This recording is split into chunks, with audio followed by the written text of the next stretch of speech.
Bonjour tout le monde, mon nom est Julien Brault, cofondateur de Arbekin. Aujourd'hui, je vais vous parler d'un sujet super intéressant, c'est-à-dire les insiders d'entreprises inscrites en bourse qui achètent des actions de leur propre entreprise. On appelle ça en anglais en français, je pense, une transaction d'initié. La raison pour laquelle c'est super intéressant, c'est qu'on s'imagine que si on est quelqu'un qui est sur le conseil d'administration, qui est PDG, qui est un directeur des finances et qui dit, ben moi aujourd'hui, je vais prendre 500 000 et je vais l'injecter dans la compagnie, on peut s'imaginer que l'entreprise va bien. Ensuite, ce serait illégal s'il faisait cette transaction-là parce qu'il sait quelque chose que personne ne sait.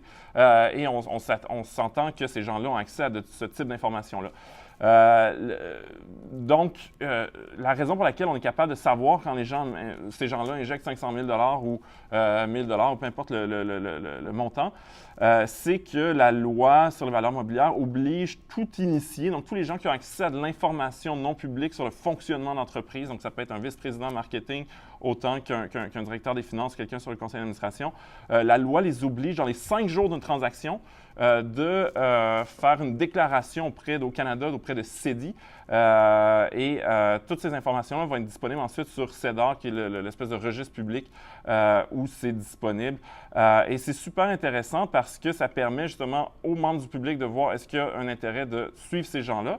Et de l'autre chose, ça permet aux régulateurs de voir est-ce que la personne agit sur une information qui n'était pas publique. Si c'est le cas, ces gens-là vont aller en prison. Étant donné qu'il y a cette restriction-là, ça limite aussi la tentation de frauder parce que c'est au regard de tous que ces gens-là font des transactions. Donc, ce matin, je vais vous parler de titres, justement, qui ont fait l'objet récemment de transactions de insider.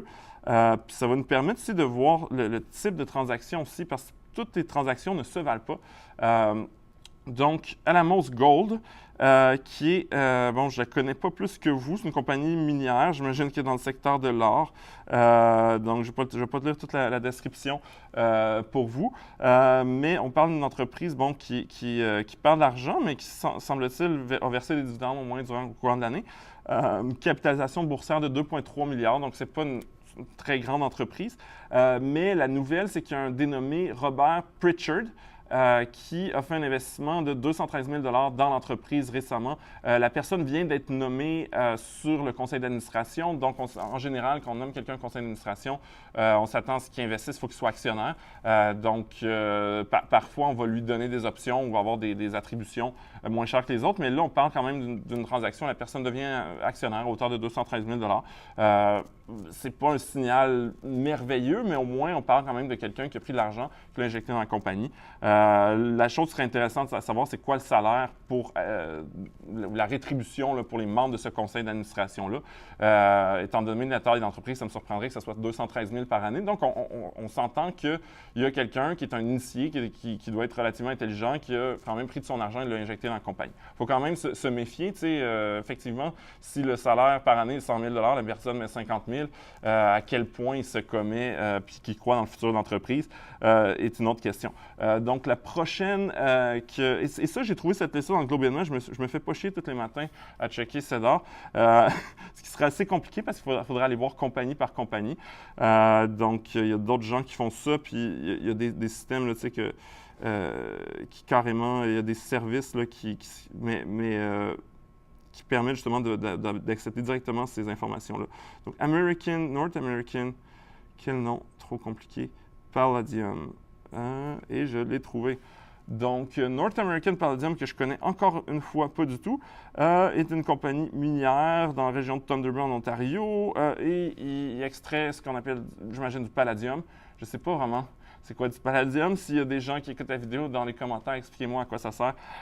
Mais pour l'instant, on va regarder le consensus des analystes. C'est un consensus acheté, ce qui est très positif. La compagnie a une belle marge de profit, un ratio court-bénéfice extrêmement bas. Donc, on parle d'une entreprise, en tout cas, selon les 6 critères qu'on peut voir sur l'écran de l'application Arbekin, elle a l'air vraiment intéressante. La nouvelle, c'est que le président de la compagnie, donc le PDG, Jim Gallagher, a investi 57 000 dans l'entreprise. On ne parle pas d'une injection majeure, mais on parle quand même d'une transaction. Puis en plus, il y a un membre du conseil d'administration, Dean Schellenberg, qui a investi qui a acheté 1000 actions à 10 $ chacune, donc à peu près 10 000 $. C'est quand même un signal positif et l'entreprise semble intéressante. Et là, je vais vous parler d'Air Canada. Et avant d'aller sur... Puis d'ailleurs, quand je vous montre des stocks, c'est jamais des recommandations. Et écoutez ce que je vais dire sur Air Canada, parce qu'il faut se méfier justement de ces rapports-là, ou du moins, il faut être capable de les lire correctement. Donc, comme je vous le disais, les insiders, quand ils font des transactions, Air Canada, on parle d'un ratio court-bénéfice tellement élevé que notre tête a envie d'exploser, surtout dans une industrie comme l'industrie aérienne, à 67 fois les profits qu'on paye le titre, une marge de profit de 0,92. Vous imaginez avec mon sourire un peu ironique que je ne suis pas en amour avec ce titre-là. Mais quand même, il y a des insiders. Donc, un vice-président qui s'appelle Marc Nassar, qui est vice-président Loyalty and E-commerce, qui a exercé des options d'achat qui lui avaient été attribuées dans le cadre de ses fonctions à hauteur de 6 378 actions.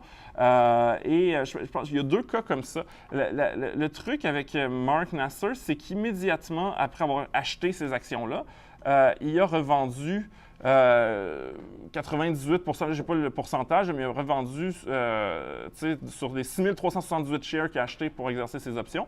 Il en a revendu 6 000 quelque chose, donc il lui reste 200 shares, c'est un montant ridicule. Peut-être qu'il a investi 3 000 $ au net, même s'il a acheté pour on regarde c'est quoi le prix de l'action.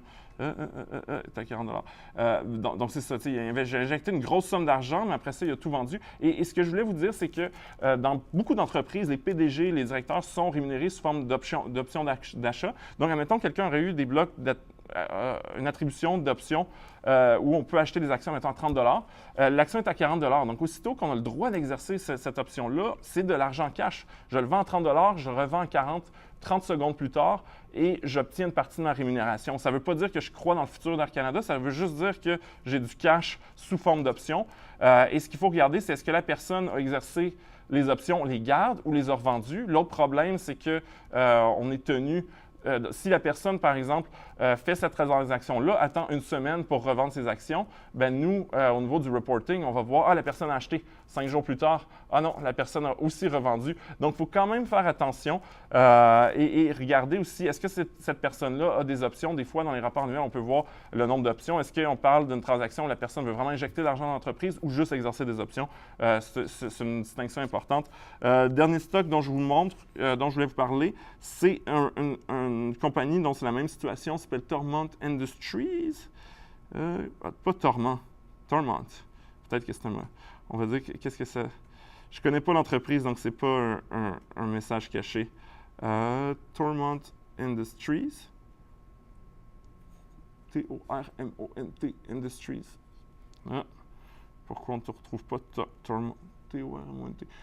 Non, le ticker, c'est T-I-H. Peut-être que je peux le trouver comme ça. T-H. Non, c'est Toromont. C'est moi qui lis mal. Donc, ratio court-bénéfice de 20, une marge de profit, 5 milliards de dollars. Et qu'est-ce que ça fait? Ça vend de l'équipement. Je vous laisse, je pense que c'est un revendeur d'équipements lourds. C'est encore une fois, on parle du président de Construction Industries Battlefield Equipment Rentals. Donc, le président d'une division d'entreprise, Toromont, a exercé des options et a vendu toutes les options qu'il a exercées. Donc, ça veut absolument rien dire. C'est pas négatif. Ça fait partie de la rémunération des gens. Peut-être que la personne croit dans le futur d'entreprise, mais le reporting qu'il a acheté et revendu immédiatement au même montant dit absolument rien sur la compagnie.